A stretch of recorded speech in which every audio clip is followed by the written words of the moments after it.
Slovak!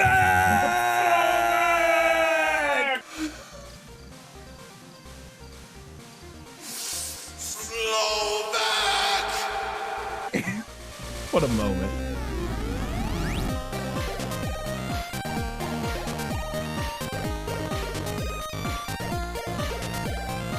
Welcome back to the 178th episode of Good Bad or Bad Bad. Show we watch terrible movies and tell you to use your 200 Mr. Brian Schiller. I'm joined as always by Mr. Kyle Hitt. And Kyle, I love this movie. Was a treat. From beginning to end, this was a treat. So unlike last episode, we had maybe the best movie we've ever done. Just an incredibly well-produced, edited, directed, acted, everything. This was the opposite of that in every regard. While still being just as entertaining. Yes.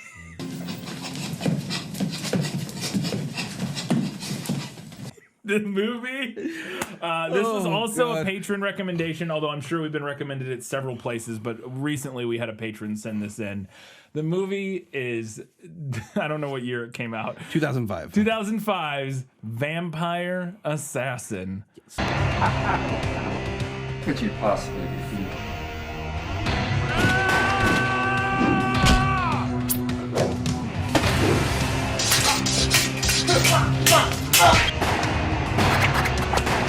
Holy shit, Kyle. I believe way back in the day, the Red Letter Media guys did this, but this is... It's incredible. Good, it's so good. I wish I would. It's beyond my ability to fully capture it. Yes. I wish we could just put it on a loop. Yeah.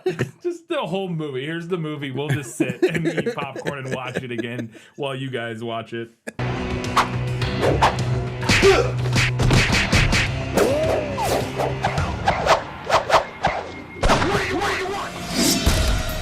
So the film is Vampire Assassin, written by, directed by, and starring in the lead role as Derek Washington, Ron Hall, who is my favorite person in it we've covered on the show in a while. Yeah. This man is fantastic. A true auteur. A true auteur. Unfortunately, this is his directorial debut and finale. So he only there is a lost film out there. Yes, supposedly there's maybe one other movie that he was involved in. He has acted in other stuff. Yes. He has other acting credits. I think his biggest thing was like what, Bloodsport 2? Yeah, he has like some small bit parts as like I assume a stuntman or something like that. But yeah, he's been in a couple other things, but this is his magnum opus. And spoilers is Blade. Yeah, it's Blade. It's 100% Blade. You're out of your league, Washington. No, I think you're out of yours. It's very specifically Blade. He literally is just like... It's that story. It's that he gets turned into a day. I don't know. Maybe he's not a daywalker. I guess, but slightly different. But he is a vampire hunter who wears a giant black leather trench coat. At what point were they like vampires? Man, this black leather trench coat is really restrictive. Do you think we should keep wearing it? Blade does it. Ron Hall would never take that jacket off. With as much as he loves giving it a little twirl and a flip, which he does. Oh my god! Every time this man gives a little whoosh with his cloak, I was so happy for him. He was living his best life, and I was so happy. Ron, we're in LA. It's like 96 degrees. You sure you want to wear that? It's incredible. I love it so much. So we open up and we get like an opening monologue, and I love. I think they're talking about Mel Novak at this point. Yes. So by spoilers, Mel Novak is the villain, and he is amazing. His name is Slovak. The turn of events that happened on his final hunt changed the fate of every vampire hunter that followed. Forever. So good. He goes full into it and enjoys every second. Every bit of it. Know this. In the fury of my soul, I want to kill you right now. But I need you to live a little bit longer. And I also love it's Mel Novak playing the character Slovak. Multiple times Ron Hall screams, Slovak! Slovak! Slovak! So so good. But he was a vampire hunter named Slovak Who got turned, he or gets did he turned. Okay.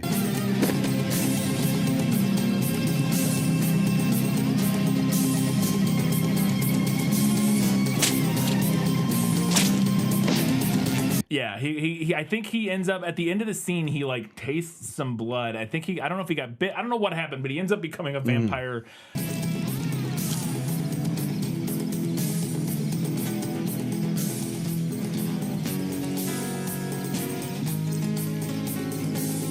But he was a vampire hunter, and I love he has this great line, or somebody is talking about him in the voiceover in the prologue.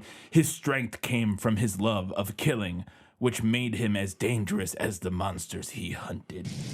He was one of the most ruthless vampire hunters who ever lived.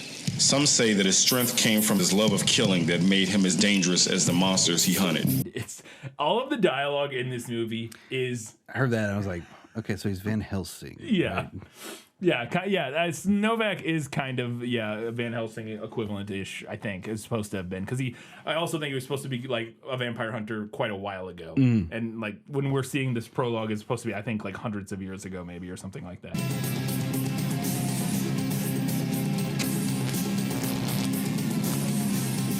Then we get there's also some very nice soothing acoustic guitar over all of this, and then we get the opening title card, Kyle, and it's so. God, It's just vampire assassin with this terrible dagger that comes and in. flame Oh fire. my God.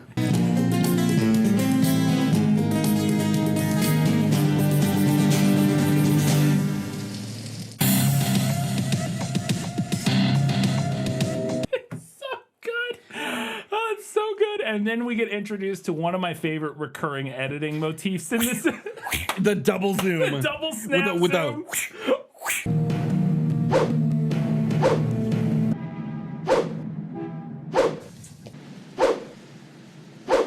On the establishing There's one shot. of them that it didn't have I it on. know! I was like, what the fuck? You missed your sweeter whooshes.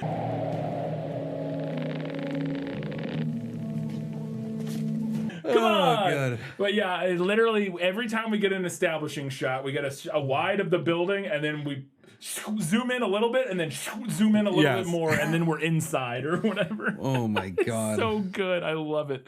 Look, somebody has got to do something about this.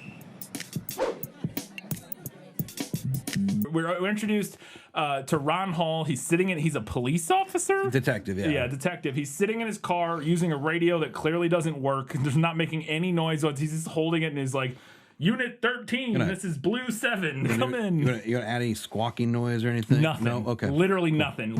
17, this is Blue Leader. Do you copy? 15, this is Blue Leader. Can you read me?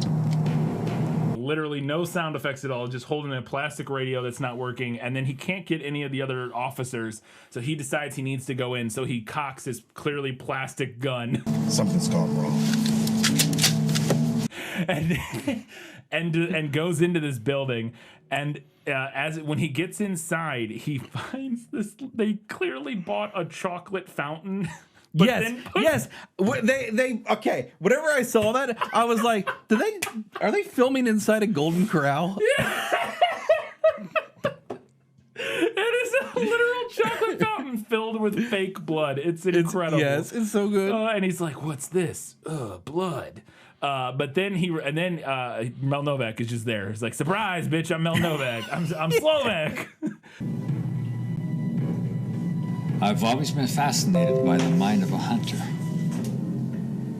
And he comes in and he they talk for a second, but then he force pushes Ron Hall into like a cocktail table and he falls over.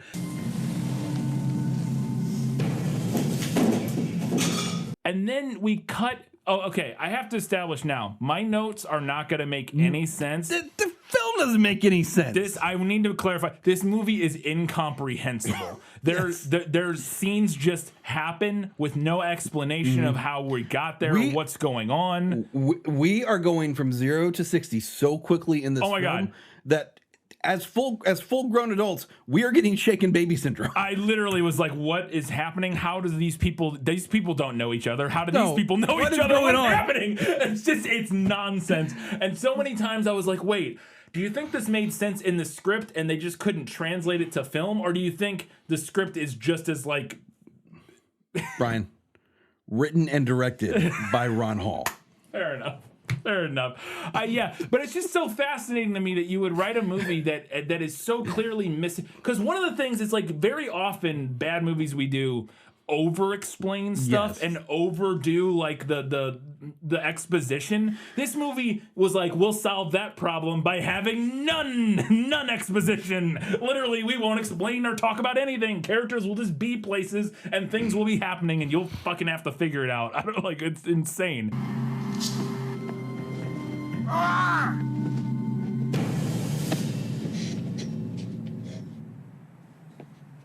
So Mel Novak pushes him into a table, and then a little bit later, the police show up and find him crouched on the ground, clutching a bloody ring.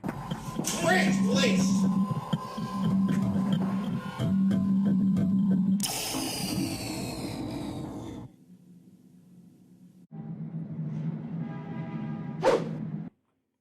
I don't know what's going on here. Then we go to the police station, and or I think we're at the police station. Yeah, they ask for his badge and his gun. Yeah, they're like, he's like, no, vampires are real. He's a vampire. And they're like, you're fucking crazy. You're off the case. You're off the case. And he gives him his badge and his gun. Slovak is really a vampire. And no matter what it takes, I'm going to prove it. I guess you want my badge, huh? But he's going to prove, he's like, no, I'm going to prove that Slovak is a vampire. It's like, okay.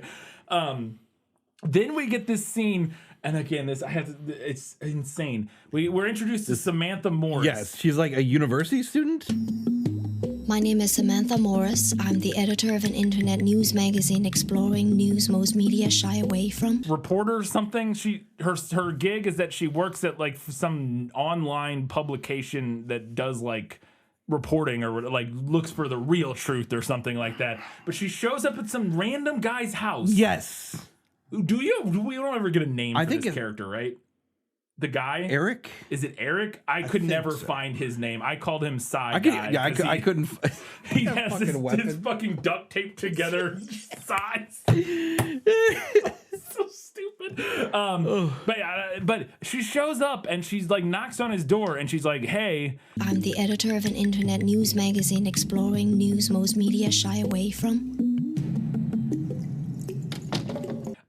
She's explained who she is, and then she goes, he shuts the door, and then she knocks again, he opens it and goes, isn't it interesting that this house is the very same place that has reports of old vampire activity?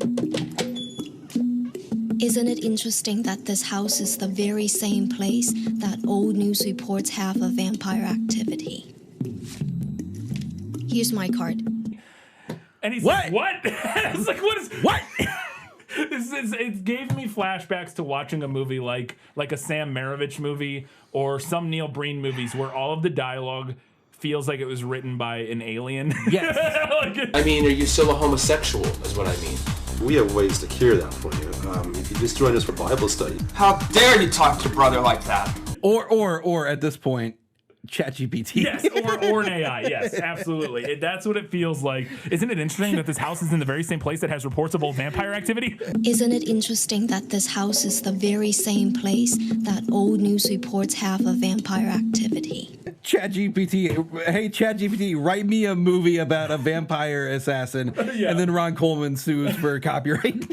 I mean, Ron Hall. Ron Coleman? Who is Ron Coleman? I have no clue. Ron Hall, yes. Oh my God. Ron Coleman's a bodybuilder, isn't he? I have no idea. Okay. Here, you look it up, figure out who it is. I'm sorry. He is a bodybuilder. I don't know why you know that. Or who that, I don't know, like. Okay, cool. That was how I knew it, because it was in an Arnold Schwarzenegger documentary. Okay, to be fair, yeah, I guess people would know of him. He's widely considered to be the greatest bodybuilder of all time, or one of the two, along with Arnold Schwarzenegger. So he's one of the best bodybuilders of all time, according to Wikipedia. So maybe that's why you know who he is. I don't know. Trying to give you an out here, Kyle. It's a weird thing to know. So then Ron Hall goes and he talks to this guy who I think owns a pawn shop, and this who basically raised him after his dad died. Yes. Essentially, is what it sounds like. He's like, now, Derek, remember all those things I taught you? Yeah. It's like, what'd you teach him? You know what I'm saying, son? Yeah, I know.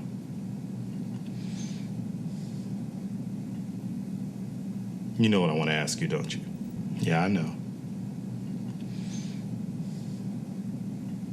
To fight. He taught him the things. He taught him the things, which is like to fight and always fight. Listen to me good. If you're gonna fight, you're gonna have to fight hard. Fight with everything you have got. You gotta fight for what you believe in or something. Who knows? But the fun fact is that Get up, stand up. this actor, it's Rudy Ray Moore. It is Dolomite. Dolomite. Fucking Dolomite. It's incredible. But anyway, so this guy basically is just like, hey, you gotta fight for what you believe in. Then Mel Novak shows up. Then we cut to some random scene where Mel Novak's in a warehouse. And there's some dudes like there. It's like mafia guys with the worst ADR you've ever fucking seen. Here's the crazy thing. I think the location they did was just shit, and they just had bad audio through. Yeah. For all these like longer shots. Yeah.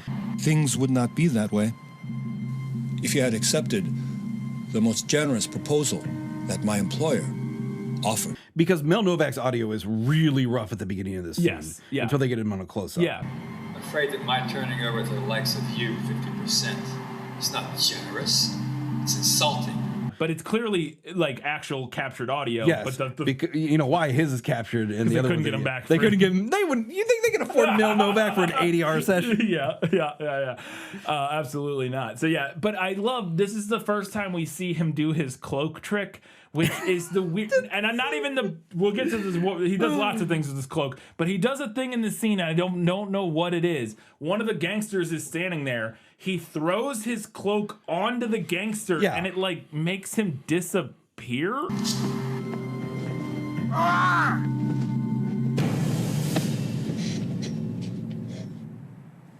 It's like what happened? It's like Superman's cloak in Superman 2, where he throws it at the one of the Kryptonians, and it's like, oh no, it disappears. Okay. Yeah, it's so weird. He like puts it on this guy, and the guy like is gone. I'm like, what just happened? And again, all of this is made all the more confusing by the fact that they don't have the coverage they need. So like the edit is just a nightmare. It's impossible to tell what do you what's think happening. what do you think these shoot days were like? Oh God, just 20 hour like just overnights, because it's all filmed at night. Like it's all. Yeah. I think they're actually filming at night, even when they're in warehouses. They were probably filming at night, if I have a feeling. Oh my God, I don't know. But anyway, so he makes that guy disappear, and then I think he turns into a bat. Even your soul belongs to me.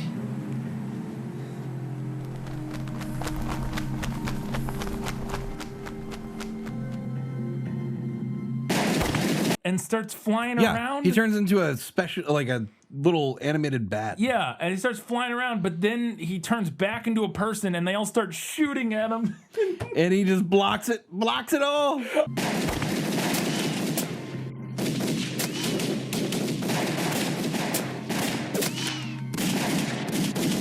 I could watch this loop forever, this looping GIF forever. It's just Mel Novak holding his cloak, going, and bullets are just going ping, ping, ping. That's it. Stupidest thing. Not to go D&D. It reminds me of this like brooch that you can wear in D&D that's supposed to like, brooch of shielding, I think is what it's called. Yeah. And it literally prevents force of attacks from hitting you. And that's what it reminds me. It's so dumb. It's amazing. His magic cloak. He just swings there, and he looks. It's also just amazing because it's 80-year-old Mel Novak doing it, and just like, do I have to keep swinging my arms? Yeah, he has to be in his 60s at this point. Yeah, that's true. This is 20 years ago, but yeah, I love it so much. Then, and this makes no sense. All of a sudden, our guy is just at a restaurant. Ron is just at a restaurant with Samantha. Yes. Officer Washington? Officer Derek Washington of the LAPD Special Division. May I talk to you for just a second? She walks up on him on the street and is like, hi. And then they just have dinner together. This scene is incredible. So how did someone like you become a cop? Well, that's another story altogether. I lived in the streets for years. What is happening? We are because we're speed running the story. We absolutely are. So they have to introduce her, and she explains her backstory. And again, This is all ADR as well. Yeah. And I am impressed at the ADR here because the actress in this scene is reaching so hard for some of these lines. Yes. And that has to be recreated Yes. in the ADR. I was always the rebel. So after a stint in the Peace Corps and lots of world travel, I decided that I wanted my life to be more than about, well, because she's reaching for the lines because the lines are fucking insane, Kyle. One of the lines she has, she literally goes, I come from a family that was firmly rooted in the establishment. You know, business, politics, stuff like that. I came from a family that was firmly rooted in the establishment. You know, business, politics, stuff like that. I was getting big, I am president of the bank vibes from this fucking tile. I resigned today as president of the bank. You know, they come from the establishment, you know, business, politics, that kind of thing. Oh my God. Yes, that kind of thing. You know, business, politics, stuff like that. It's incredible. God. I also, and this whole scene, I'm sitting here going, why are these two together? The movie never explains why they meet up, why they're talking, what's going on. I have no idea. She wants answers, and she knows he was investigating vampires. I guess, but how does she know that? How does she know about that fucking house with the vampire activity? I don't know either. I don't know if she knows any of this stuff. And then I love the last line he has in the scene is fucking insane too. He's looking at her and she's like, why are you looking at me like that? You remind me of somebody precious to me. Yeah. Why are you looking at me like that? I'm sorry. You just remind me of someone I cared for very deeply. I'm sorry, you just reminded me of someone I cared for very deeply. What? And I was like, what is? And she's like, oh. It's like the Oh scene my God. ends. It's so Brian, weird. your hair is delightfully destroyed right now. I'm sure it is, man. Holy shit. I'm sorry. You just remind me of someone I cared for very deeply.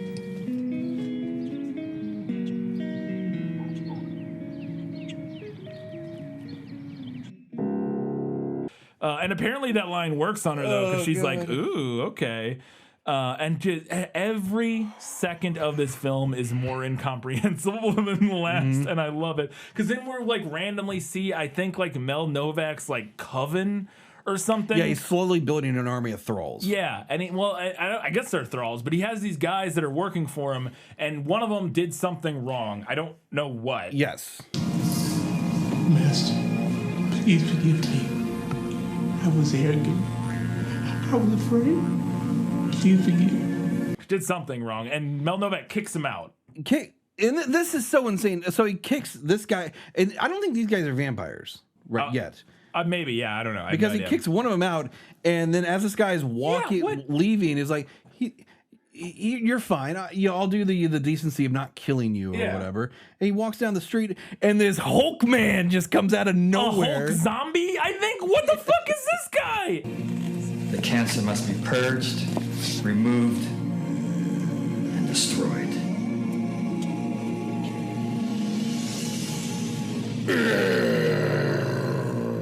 There's this giant man who's like green. He's literally like the Hulk, but like a zombie or something. I don't understand what is going on with him. But it just shows up and is like, bro, I kill you. Yes, but then that guy shows up later as a vampire. Maybe that guy's a vampire? Is a Hulk vampire and not a zombie? I don't know, Kyle. It doesn't make any sense. Turns into a giant green bed. Oh my God, it's amazing. And then we just cut, and now Ron and Samantha are at some dojo, but it's vampire like a hunter club. It's like but it's in like a warehouse. How did they find this? Why do they know about these people? All these places take place in a warehouse. Yes. Is it? Is this what they could get? Yeah, I know. Yeah. Who did Ron Hall know that Okay. Maybe he worked in shipping and receiving. Or, I don't know. Like I have no idea. But they're in this warehouse. I'm like, how do they know that there's just a whole club of vampire hunters apparently that don't like him? They're like, no, fuck you. I don't understand. Well. If it isn't the legendary officer Derek Washington. But then, oh no, because he walks in and they go, you must be the legendary Derek Washington. I'm like, legendary? How do does anybody know about this guy, Kyle? What is happening? Also, in this particular scene, half of the film's budget was spent on black tank tops. Yes. In this movie, half the budget was black tank tops, black leather clothing, and fucking cardboard boxes. Yes. It's like the entire budget. And building like really shitty weapons out of like copper tubing. Dude, the copper pipe daggers are the dumbest fucking. Please, take the weapons.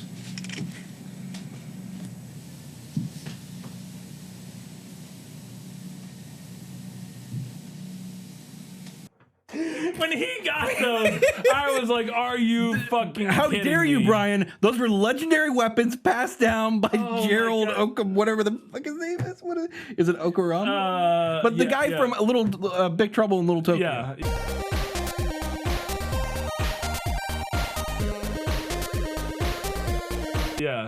Yeah. Gerald Okan. Yeah, I have it written somewhere later. We're just not to him yet, so I don't. I keep getting those two movies mixed up: Showdown in Little Tokyo, Big Trouble in Little China.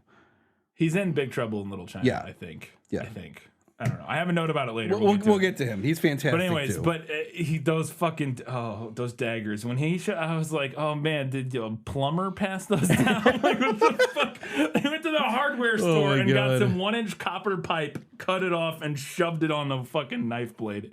It's incredible. So, anyways, they find these vampire hunters, and they don't like them, so they all fight them. Yeah, and he's like, "Well, I'm getting my ass kicked. Yeah, I should go."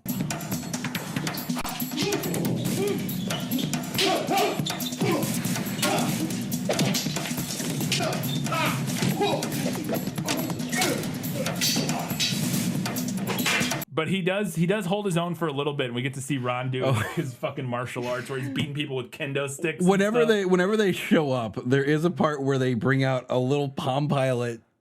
No, that's later. No, they bring it up here to begin with. Oh, we scan them when they come in. Oh, okay. We don't really get a good look at it. Yeah, we see it later. I saw in the wide shot. And I was like, is that a fucking Palm Pilot from like 1998?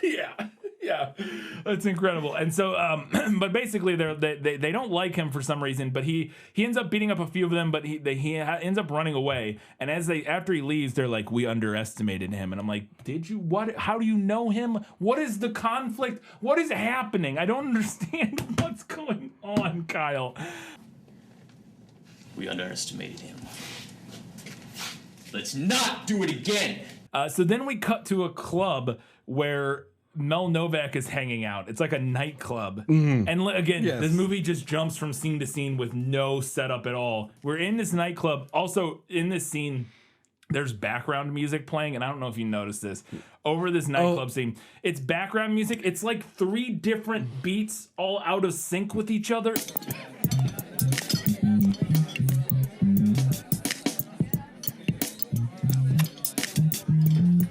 It's like 3 songs that are, and it's. There was one scene in particular where these 2 guys are at a table and this woman playing drums in the background that I knew your brain was exploding on.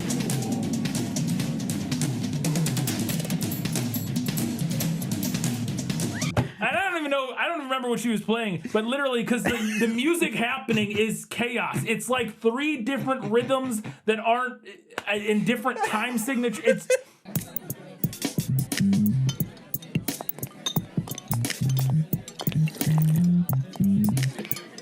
It was like it was designed to make me go insane. I was like, "What is? Am I being? Is the CIA? What is happening? What is going on right now?"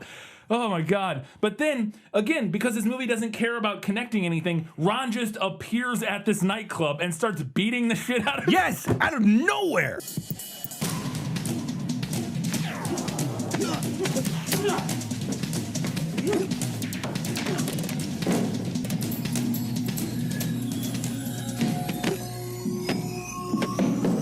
Where did he come from? He gets into a fight in what looks like an alley. Yeah. And then he just is in there. He's in there, and he's just beating the shit out of And it's people. not like they have the fight go into it. He just appears in front of the band. Yeah, he's just like, I'm here. And I'm like, what is happening? I don't understand. But then they end up capturing him.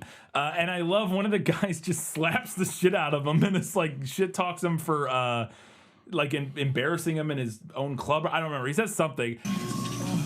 How dare you insult me in my home? And he slaps him. And then we hard cut to Mel Novak eating a human hand. What the...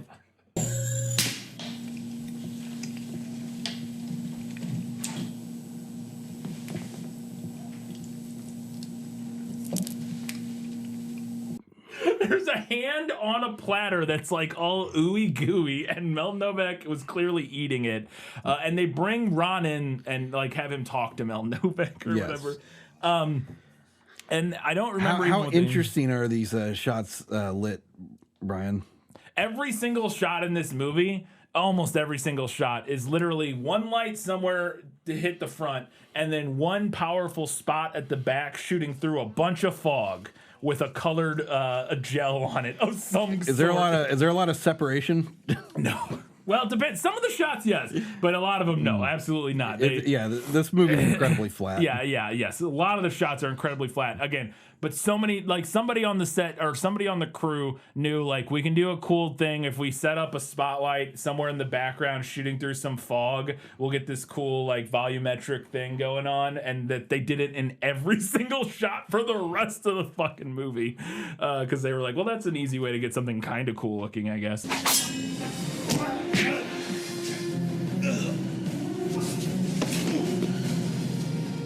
But at some point, they have this conversation, and then at some point, Mel Novak throws his cloak on Ron, and he passes out. What?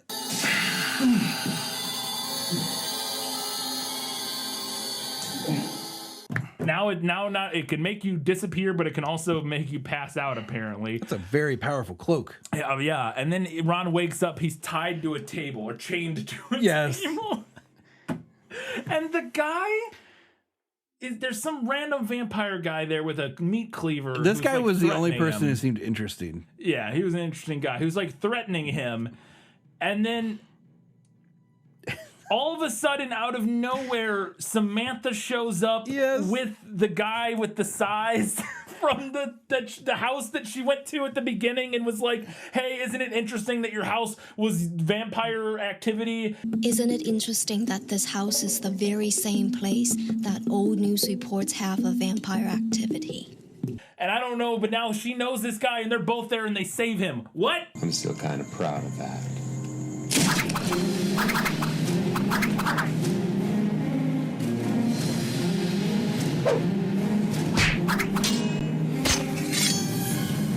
Yeah. What? Okay. I'm sorry. I don't understand what's happening.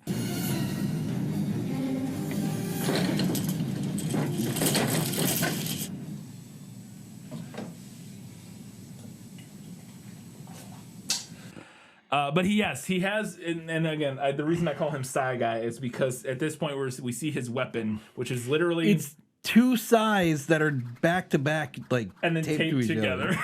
It's incredible. It's incredible. It's incredible. And then I love... They rescue him, and then we cut to their home, and this is where we're introduced to, what's his name? Master Co is the character's name. And there's Ron and Master Co are what? Gerald Okamura. There we go, Gerald Okamura. And his name is Master Co in the movie. They're sitting at the dining room table, and I love we cut in, and the first line is Ron going, "So that's pretty much my life story."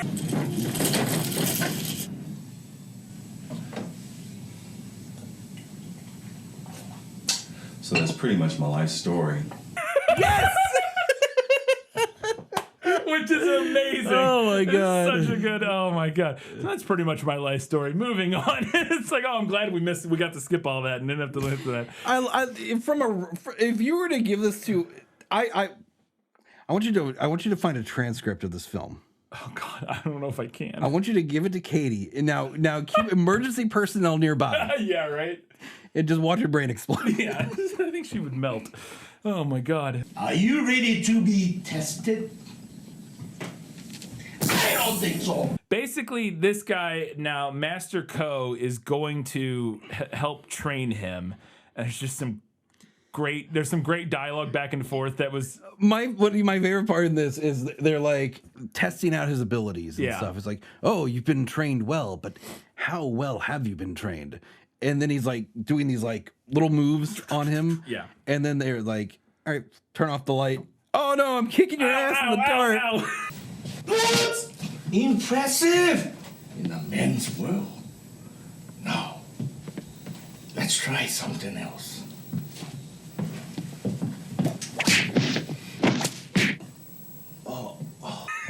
Yeah, it's good. My favorite, there's a great line of dialogue in this where it's clearly a line that somebody wrote thinking it sounded super badass, and then when delivered, it's just absolute nonsense. Is that he's asking him, like, do you think you're ready to become like a hunter or whatever? Are you ready to take this journey? Master Co asked Ron that, and Ron goes, I feel like I was born ready. Somehow I feel I was born ready. And Master Co responds and says, but do you know how to die ready? No.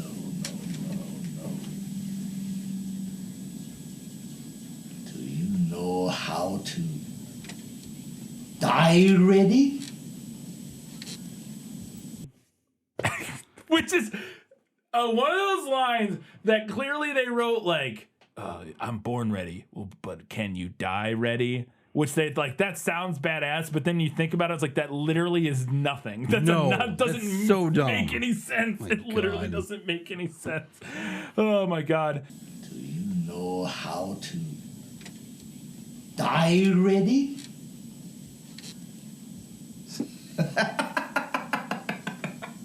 So yeah, anyways, Master Co does some like training and tests him to see if he's ready to be a super martial arts guy, and he is, and I love we cut to shots of Ron just doing like fucking, and I love he's also wearing in this scene when he's getting his tested, he's got jeans that are just up to, like, way up, his fucking nipples, and they're just so high. It was like, oh. You were around in the 90s. Yeah. I was getting big like Napoleon Dynamite energy from him in this scene. He's just like, I can do kung fu.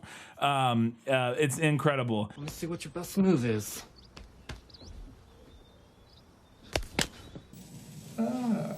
Let's see. Good. And then, so anyways, then we jump around and we get this random shot. Again, sometimes the movie, I'm pretty sure, is just filling time, because we then jump to a shot of Mel Novak and his dudes walking down like an alley. And with like superimpose of them also walking down an alley. Yes.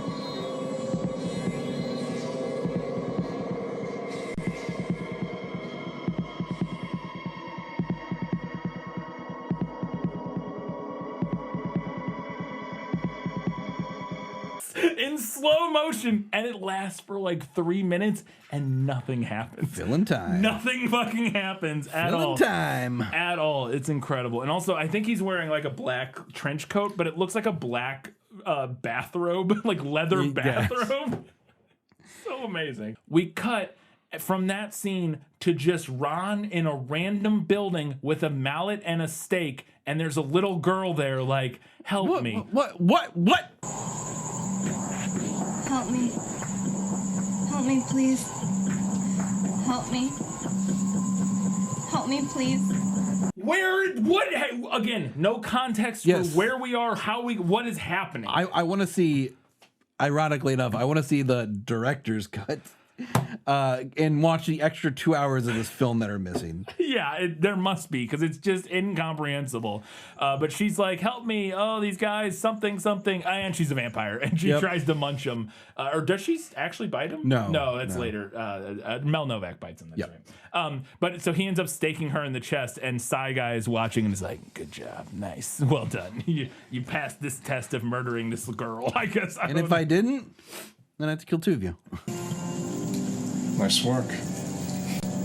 I didn't think you had it in you.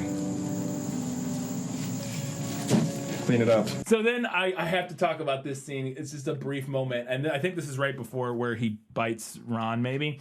Ron goes to confront Mel Novak, and he's like in his house, and he's like walking through his like living room, and Mel Novak teleports into the shop behind him, and they do this edit where they clearly had it masked out.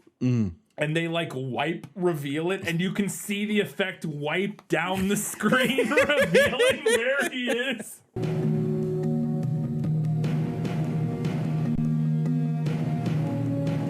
It's so good.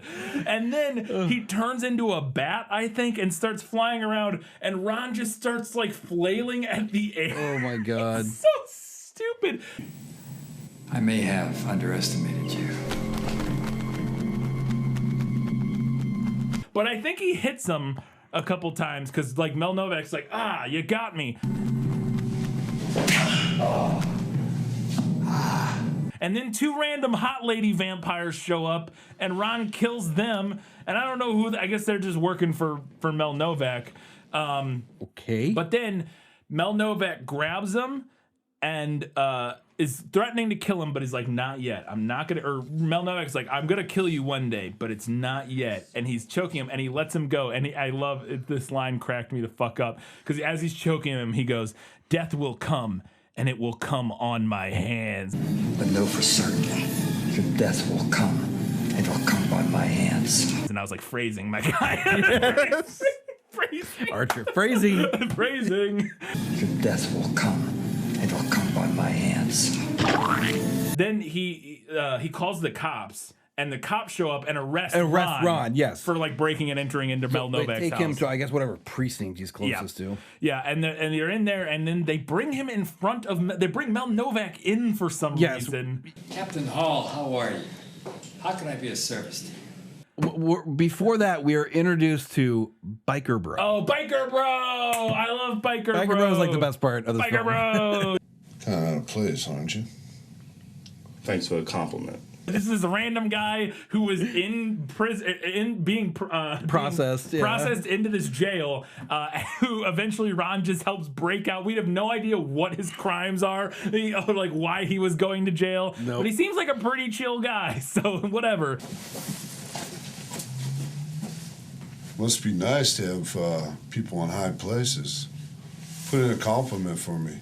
But we meet Biker Bro, and then because they're like in line to get processed, but then they call Mel Novak in, and then they bring Ron in and sit him down in front. And I was like, what is happening? Yes. What are we even trying to accomplish here? We're gonna get to the bottom of this right now. Gustav Augusto Slovak is really a vampire. And they're like talking to each other, and Ron's like, he's a vampire, and they're like, you're fucking insane. What are you talking about? The captain is like humoring him. All right, if vampires existed, you got some way to prove this? Let's assume there is existence of vampires. What proof do you have to show this? Yeah, and then he just closes his eyes and starts muttering Latin. Yes, just like giving some sort of incantation to make a little thing of water holy water. Yes.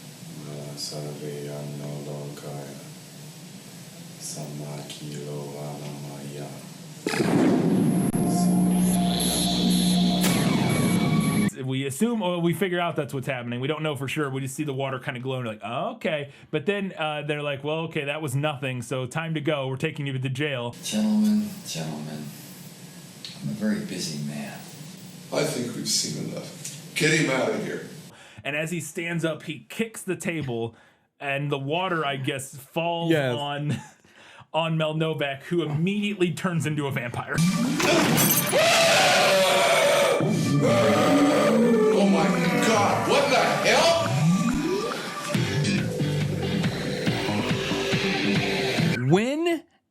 When I came to the conclusion that he was going to have to convince the police that vampires exist, I thought that was going to take a while. I thought that was going to be the he's going to have to like find evidence in the film. Exactly. No, it happens immediately. Immediately, he just dumps holy water on him, and Mel Novak's like, "Fuck, I'm a vampire!" Ah, like immediately, and they're like, "Holy shit, he's a vampire!" And the entire precinct just starts shooting at him. I need more people here. Stab!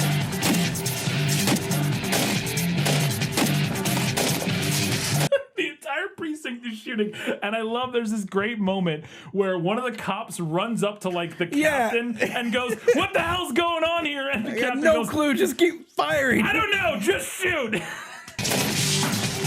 the hell is going on here? I don't know, just shoot! So good. Oh man, Mel Novak is doing his Kate thing again with the bullets. It's so good. And then he grabs like the receptionist or something and eats her. And then he starts killing everybody, basically. And I love there's this great moment where one of the cops is shooting at him and stands and up. just walks up to him. And he walks at him, shooting him. What do you think? Do you think the bullet's gonna do more damage if you get closer? It's so stupid.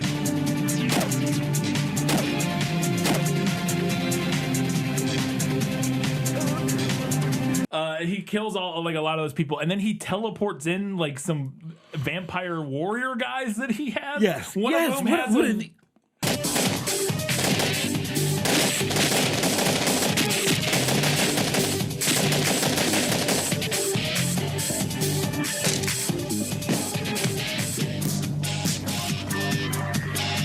one of them has a whip. Yes. So insane. Going on. It's incredible though.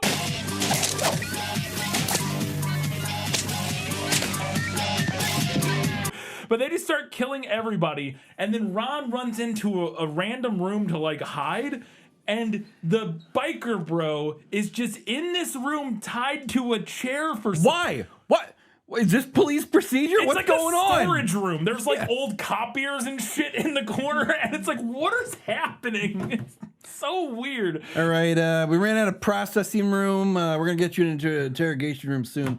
Until then, we're gonna have to tie you to this chair. We ran out of handcuffs. You know, tax issues and all that. But there's some printer paper, toner over here. Just kind of leave that alone. We'll know if you mess with it. It's so weird, dude. But I love the biker bros like, "Hey, can you untie me?" And Ron's like, "Okay," and just unties him. And it's like, "All right, let's get out of here." Well, here, help me. Give me a stick. Stick. Get my hands. And meanwhile, all the cops that he killed, that Mel Novak killed, are now like come back to life as vampires. Yes, or whatever. like everyone gets raised. Everybody gets raised from the dead as vampires, and they fight a bunch more people to get out. And then he randomly sees his dead dad. Yes. Dad? Dad? We get a silhouette Oh of a my guy God. backlit under a light, and he's like, son, come to me, son. I missed you," or whatever. And it's like, wait, what is happening? And Ron's like, Daddy, Daddy. and walks over, and Mel Novak's like, "Surprise!" Nom, nom, nom. and chomps him.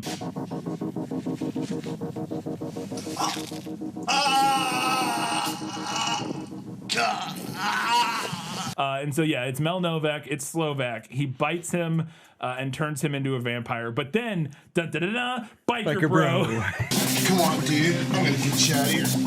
rolls in and it's like, "I'll get you out of here," and like throws him over his shoulder and is like dragging him out. And I love they're like going past all the vampires that are all the cops that got turned into vampires, and they're all doing the best local theater like vampire performances where they're like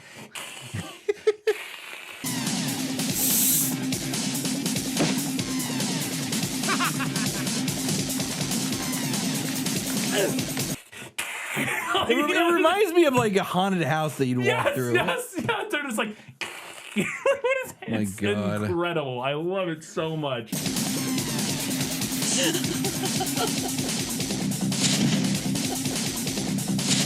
So he's able to get him out. He kills like they some run people. into Samantha, right? Yes, and Yeah. they get him home. I think. Yeah, they get him home because then they have him laying on the table. Right. They're like, he's changing. He's turning into a creature of the night. We've got to stop this. Side guy's like, "Well, I'll take care of that." I'm gonna stab him. Now is the time. Do it.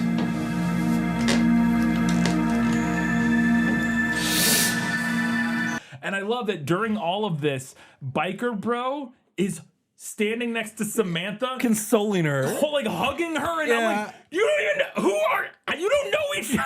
What is happening? What is happening? He's consoling her like they are like childhood friends or like family members. He's literally a guy that was being processed into jail like 10 minutes ago that just showed up at your door and you realize he's like hugging. It's the weirdest. It's insane. They don't kill him because right as he's about to kill him, Ron's hand shoots up and grabs his arm. He's alive or whatever, and like, okay, it's good because Ron's a fighter. If there's one thing I learned, I can't do this by myself. I need your help.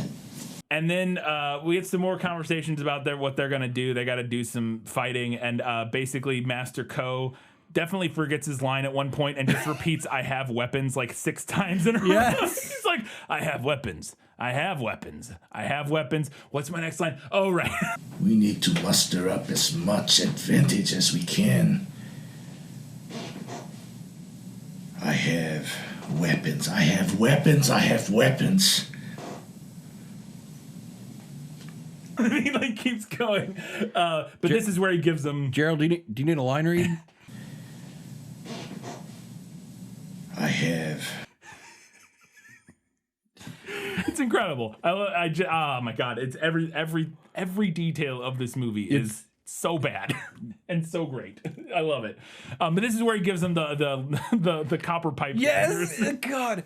This is a special weapon. A weapon that was it passed down through ancestors or something whatever? like that. Yeah. I have one that is special. It has protected me all these years. I want you to have it. And it's literally just these 2 daggers that have they literally bought copper pipe, cut it at like a 45-degree angle on each side, and stuck it on as the cross guard on these knives, and they just look terrible. Is there any reason why this says Reynolds Plumbing and Air on the side? It's so stupid. It's incredible.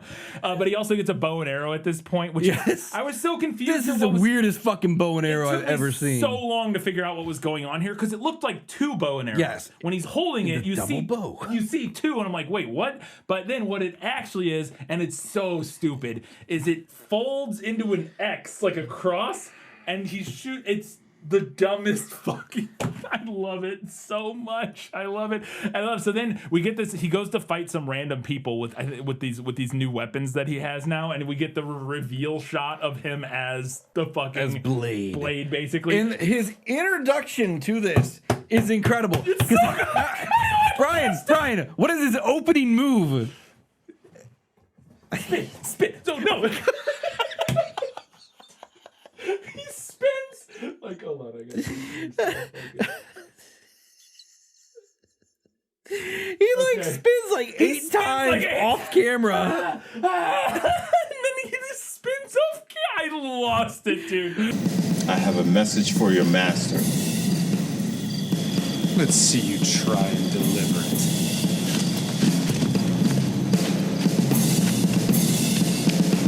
Oh my god. Lost it.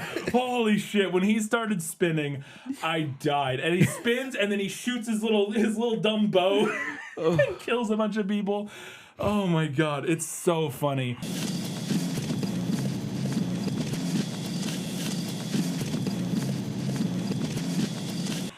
But then he just beats up a bunch of guys in some backyard. I don't even know for sure where he is. Meanwhile, Mel Novak is playing piano. Yes, there is one point in this film where they actually have Mel Novak playing piano. Oh, you think? I think there is. We don't ever see his hands or anything. We don't. But the way the audio sounds and with how shitty the keying is, I think this is legitimate. It could be. Because there's one shot where it pushes up on the piano and we see he's supposed to be playing piano. The hammers are not. Yeah, the hammers. Yeah, I did not see the hammers moving or anything. But this was a later one where he's breaking through the facility. Okay. Was it the one where it should be the where he's having the psychotic one where he's, or is that, because that was my next note. There's one. Think so. There's one where after we see him play piano the first time.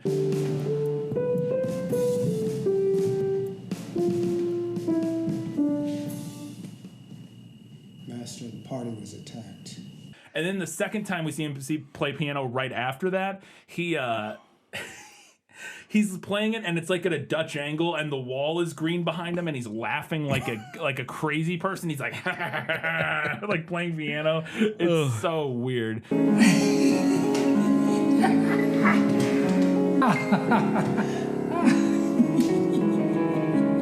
And also, it is revealed right after this that we find out that Psy Guy is a double agent vampire. He just disappears and then shows up as a thrall. Is that clear? Very, Master. Very. Yeah. Slovak. He works for Slovak. He's got vampire teeth, and his whole direction for the rest of this movie will be that anytime you're on screen, go like this and show us your vampire teeth. He does it like nonstop the rest of the movie. But then, and again, I'm so confused at all of this. But I think Mel Novak calls Ron or something and basically says, "Tonight, Derek Washington, you will have all your questions answered." And I was like, God, I fucking hope so, because I am so confused. I do not know what's happening. Tonight, Derek Washington, you will have all your questions answered. Ron shows up, I think, at the vampire hunting compound again. Yes, and this time they scan him, and you get a close-up of this like 1998 Palm Pilot, and it looks so good. With a little screen that says 70% vampire. Oh my God. He's at 70%. Incredible. They have a vampire detector that literally can tell what percentage of vampire you are. He's at 70% vampire. Oh my God. It's like my 23andMe. Yeah.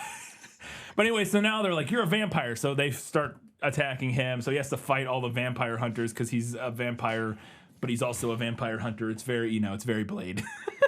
Meanwhile, we keep cutting back during these fights, and for somebody is attacking Master Co in his house. But I don't know, did they like light his house on fire? Because there's so much smoke everywhere. And I was like, what is going on? They were using that trick with the backlight, and they were like, we got too much stuff. Somebody went a little crazy with the hazer. We need to get this out of here. It's gonna take like 2 hours for us to vent out this house, and we only got Gerald for like another 1.5. Fuck it, roll. I don't know, man. It's just Gerald in just all this smoke. You like literally can't see him. It looks like the house is burning down, but yeah, I think their hazer just got a little out of hand. But anyway, so he's fighting off vampires in his house, and I love he's like, where are you, vampires? Where are you, vampires? It's all great dialogue. This has to have been like the first thing he shot or something like that. Yeah. Because it's so, it doesn't feel like it belongs anywhere with the rest of his stuff at all. It's all bad, so I don't know if I would agree with that, but it's all terrible. But I love that we get a staff fight where Ron has he's got the double launch, which is literally he has a magician's magic trick, which is just a little like magic wand that goes boop and shoots out both sides.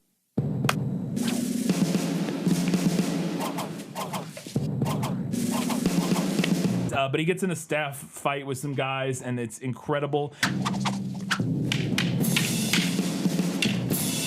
And then we see Mel Novak shows up with the most insane anime-ass mall ninja sword that you've ever fucking seen. I looked at that, I was like, is it like what a Cloud's sword from Final Fantasy Right? VII? What the fuck? This thing is it's I don't even know how to describe it. It's a sword it's got one blade and then two other blades bolted to the side like of different out. lengths. Yeah. So it's almost got like this little fan look at the bottom. It's kind of cool looking, but it just doesn't make any sense for his character. Again, it feels like an anime sword, and I'm like, why does he have this? It's insane. Always rooting for the underdog. I have already planted a seed deep inside of him. During the fight with the vampire hunters, the fishnet girl who's got like a sniper rifle shoots at Ron. He deflects it with a wooden staff, it would seem, and it bounces back and kills her.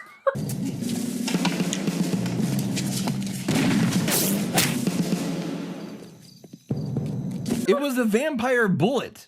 It's insane, dude. I have no idea. Oh my God. And then he beats up all these people, and I love when he finishes, he hits this power pose with his staff in front of the lights. You could tell Ron is feeling himself.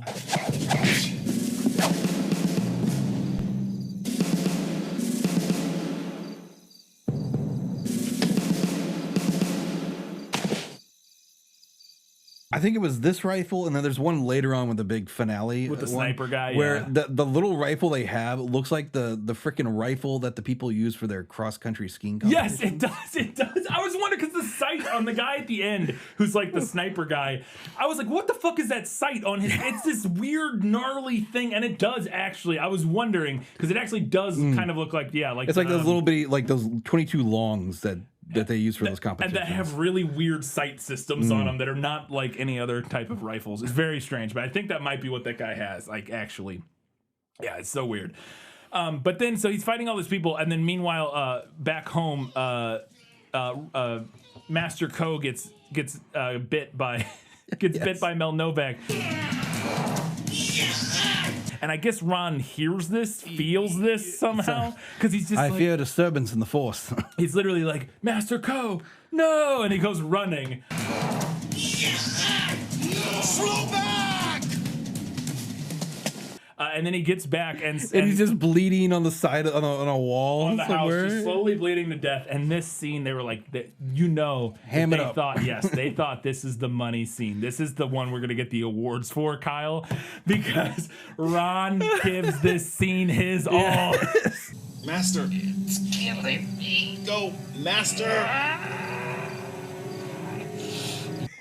It's incredible. Oh my god. Oh my god. You must. No! The transformation. The transformation is killing me. Basically, Master Ko's like, you gotta kill me. Please. No, Derek. Derek. Do it. The transformation. I don't want to turn into a vampire. Yeah, so You he gotta takes kill out me. the amazing copper dagger, Yeah. and every time he stabs somebody with anything and he kills a vampire, lightning just comes out of them. Yeah. Lightning bolt.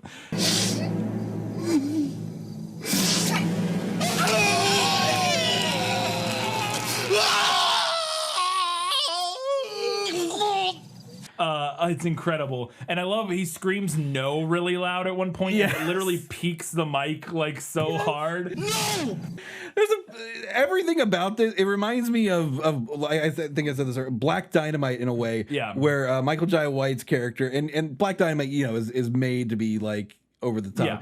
But he goes, "You done fucked up now." Slow back. And it really, because yes, we get a big long no, and then at the end he stabs him, lightning shoots out, and he gets a very strangled.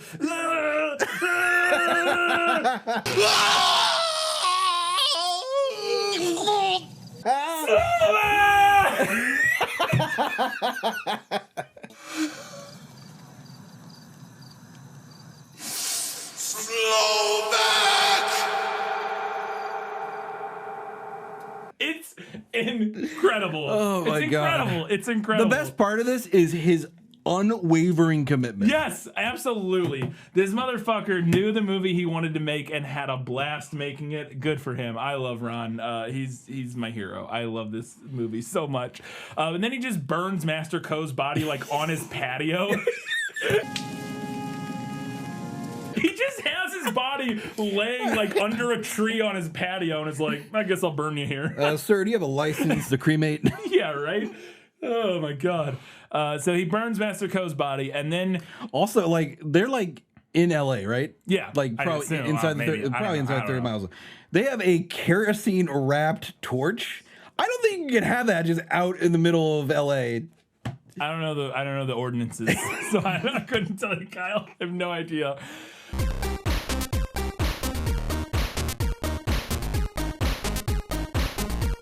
But then we just transport to a fucking warehouse. Of course. Now we're just a surprise. We're at a warehouse with the criminal is there, the biker bro is there, and the giant zombie Hulk guy is there. And I was like, what is happening? This has to be unrelated because they just start fighting, and I don't understand what was going on.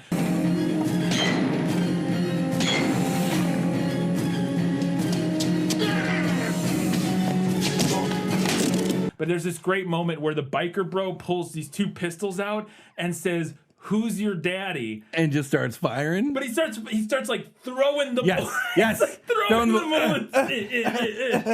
Who's your daddy?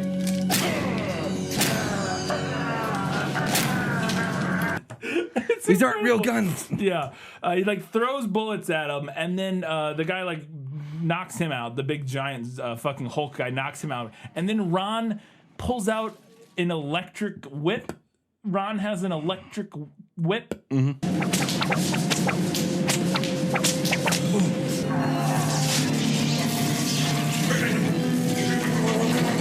He wraps it around this guy's neck and he starts hearing electricity. Yes, right. Okay, from here on, when he starts getting all of his tools, I'm like, is he like channeling his inner Trevor Beaumont here?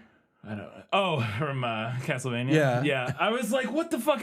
We never saw him. We never saw him get a whip. I don't know where he got an electric whip. He's got an electric whip. Does he ever have a cross at one point? Maybe. I don't remember. He has his bow, which is a cross. Yeah, I don't know. that's that thing I was expecting him to like throw like cross shurikens or something like that. Like Divine Enforcer. Yes. Yeah, that would have been incredible. Are you trying to threaten me, Father?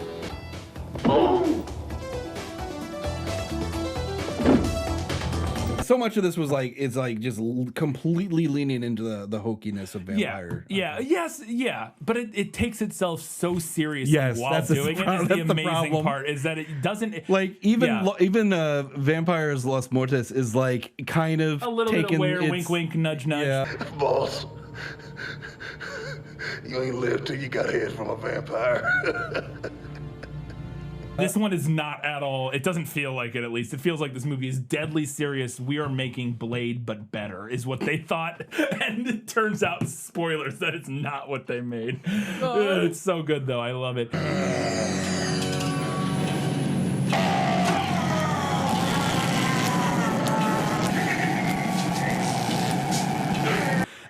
And then I think maybe the biker bro dies. I don't know. Ron Hall just walks right past him while he's like up against the box. I don't know. Biker bro, no. Yeah. And then there's a random guy in a suit who's a vampire who's like attacking a lady or something. But I think, is that maybe the cop, one of the cops from the beginning, or the captain maybe from the beginning? Anyways, he goes and he fights this guy. I think it's a cop from the beginning, but he kills that guy. And then he fights this guy whose whole gimmick is that he has metal shoes.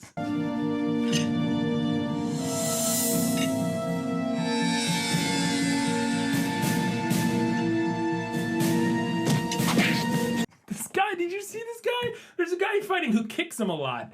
And you see, all of a sudden you notice that his shoes are just like, it's like if you took tap shoes, but wrapped the metal all the way around the shoes. It's so weird. And I love the way he wins this fight, is he grabs the guy's foot and takes his shoe off and then just yeets it across the room.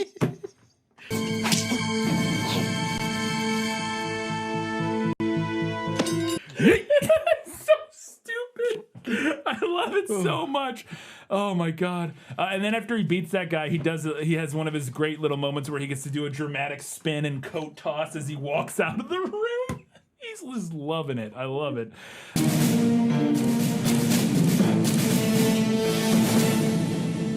Then we get like 5 minutes of Ron walking around a warehouse doing nothing before eventually he gets into the sniper battle. Yes. Also at this point, Samantha has been kidnapped for literally no reason. Oh yeah, just shows up for zero reason, zero logic, zero anything, and then Mel Novak just shows up and he's like, "I'm gonna kidnap you. I'm gonna kidnap you." Yep. So he has this big stand-up. Yeah, I have no idea. He has a standoff with the guy who's with a sniper rifle, who I think is a vampire hunter, maybe. Yes. Because then there's also some random wigged vampire with a giant fuck-off wig that like crawls up.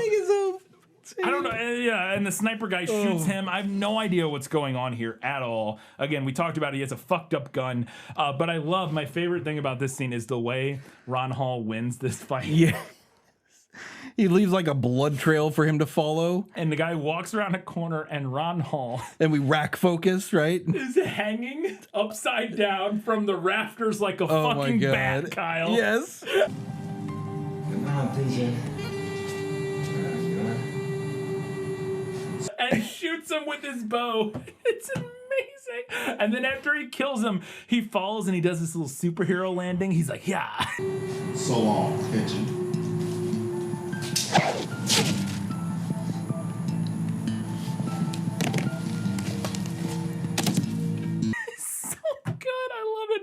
Then he finally comes face to face with Mel Novak, who's standing up on some boxes or something, and he tries to shoot an arrow at him, and Mel Novak just catches it. Oh, like, I guess no. people could just do that. Yeah.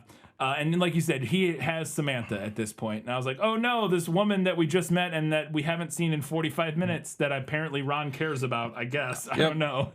And then we get this reveal that Master Ko, who taught Ron, yeah, was taught by Mel Novak. Yes. Master Ko. Yes. But do you know who taught him? Oh, no. You taught. And so Slovak was Master Ko's master. I taught him everything, and he taught you everything. So really, therefore, by the transitive property, I taught you everything. I know all your moves. Yeah. How could you kill me? Wouldn't my being his teacher mean that I know all that you know? How could you possibly defeat me? Yeah, exactly. And he's like, so why don't you join me and we can start an evil vampire, like we can rule the world, basically. We can rule the galaxy. Yeah, essentially. And I love, at the end of the scene, Ron's like, no, I won't do it. And so Mel Novak throws his cloak at him, and Ron just like catches it on his little nightstick that he has, twirls it around, and throws it across the room. Nailed it. Okay. So stupid.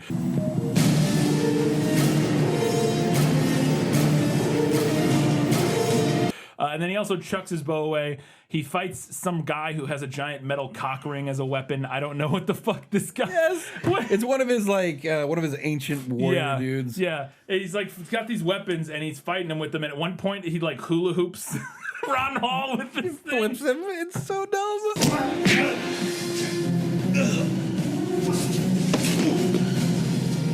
So stupid. I love it though. It's he incredible. kills that one. The other guy puts up little resistance. Meanwhile, Mel is hooking Samantha up to some machine for no reason that is ever stated. Hey, this is a couple of shop back hoses. So yeah, it's literally some hoses that they screwed to a table. And did you get any information about what the fuck this is or why they're? No, I don't think so. Nope. And then he fights a second guy.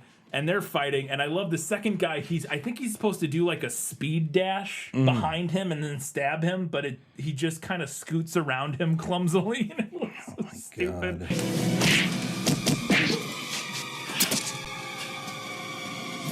And then he squares off. Psy Guy shows up and is like, surprise, I'm a vampire and I'm working for Mel Novak. And you know that because I'm going to show you my fangs 80 times in this fight. And they fight for like 5 minutes, beating each other up and stuff like that. He stabs Ron at one point, and then he gets betrayed. Yes. Yeah, he stabs Ron in the shoulder, and then meanwhile, Mel Novak just shoots him in the chest with a giant crossbow. Master Ko died. Did he squeal like this?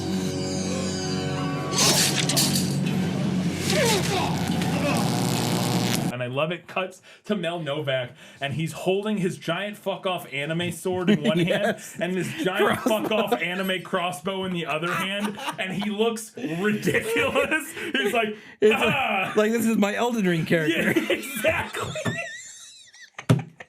Exactly. I was like, bro, I don't know if you have the fucking the dexterity to wield both of those weapons at the same time, but all right. And so he shoots and kills Psy Guy, and then Psy Guy in his dying breath's like, you be better than me, Ron. You can save it, everything. I wasn't strong enough. You have to be. I'm dead. Okay. Yeah.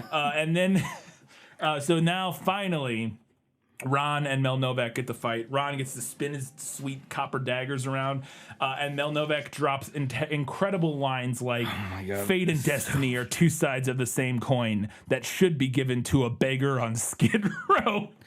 Now you know that fate and destiny are but two sides of a worthless coin that should be given to a beggar on Skid Row. What? What does any of this mean, Kyle? I love it so much. But anyway, so they fight a little bit. Ultimately, Mel Novak gets the upper hand and does something to him, and Ron like vamps out. He like starts turning into a vampire. And he's like, okay, yes, you can become a vampire. Join me. And he stands up and you think, oh no, Ron's gonna join him.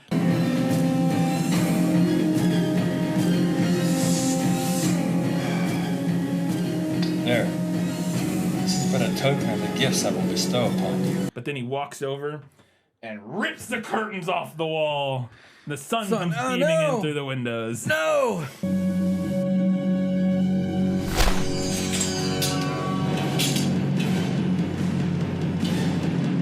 I didn't put on my sunscreen. Yeah, and he starts slowly dying. Meanwhile, music playing the whole time that does not remotely fit the scene that is occurring at all. It's like very upbeat kind of music, and it's supposed to be this big dramatic moment of the villain dying or whatever. Look at that. The sun.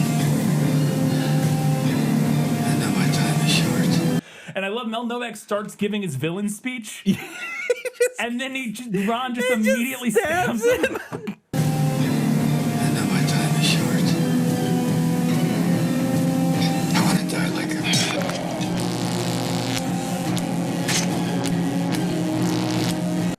I don't know if that was. You think that was intentional? I don't know. That's what I was gonna. I think they were telling Mel, you just ad lib some stuff. You know what your character's like. Yeah. And then Mel Ron couldn't just come up with anything. His DP's like, we got like 5 fucking minutes, Ron. Just stab him. Lightning everywhere. It's incredible. And then as he walks away carrying the girl, explosion for Mel no Novak's reason. body explodes. Why?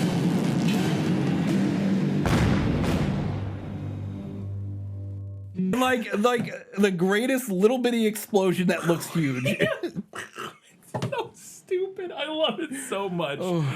Oh my god. And then he has a brief moment shot on a completely different camera, I think, where he's talking to, because the lighting and everything looks very different. It looks a lot better. He's sitting there talking to Samantha, and he's like, look, I'm a vampire. I can't let you see me like this. No. And he goes, but I love, he tells her his last line to her, you've got to let people know that the threat of vampires is very real. You've got to let people know that the threat of vampires is very real. She already was trying to do that. Yeah. And then the movie ends and we get like he makes another call to Dolomite. Classic scene where he like walks up to a payphone and he calls his old father figure and he's talking to him and he says, I've become what I hate and fear most, a vampire.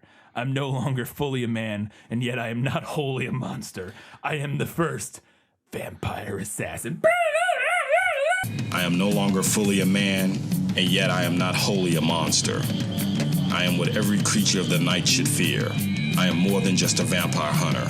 I am the first vampire assassin. Woo! Credits roll.